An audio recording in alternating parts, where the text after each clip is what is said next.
Examples. अब आपके पास जो फर्स्ट दिया हुआ है इंट माई नाम इज इक्वल टू 5। अब रैम के अंदर जैसे ही हम इसको कंपाइल करेंगे, कंपाइल करते हुए रैम के अंदर जाएगा, ये एक ब्लॉक बन जाएगा माई नम के नेम से। जो माई नम के नेम से वेरिएबल बनेगा आपके पास, ये इस पे जाके 5 वैल्यू जाके स्टोर हो जाएगी इसके ऊपर।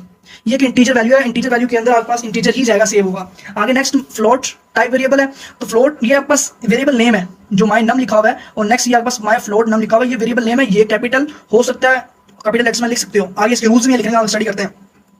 आगे नेक्स्ट 5.99 लिखा एफ लिखा हुआ है, एफ मतलब कि ये फ्लोटिंग पॉइंट के अंदर ही वैल्यू आपको दे, ठीक है, इसलिए एफ को यूज किया हुआ है, एफ यूज होगा यहाँ पे। आगे नेक्स्ट जो कैरेक्टर है आपके पास my letter is equal to D, D के अंदर आप सिंगल कोड यूज करोगे लाजमी, क्योंकि डी आपके पास एज इट इज ही जाके सेव होगा, जब प्रिंट करोगे डी ही प्रिंट होगा। Next boolean my bool true, string my text hello, ये तमाम वैल्यूज एज इट इज ही प्रिंट आउट होंगी।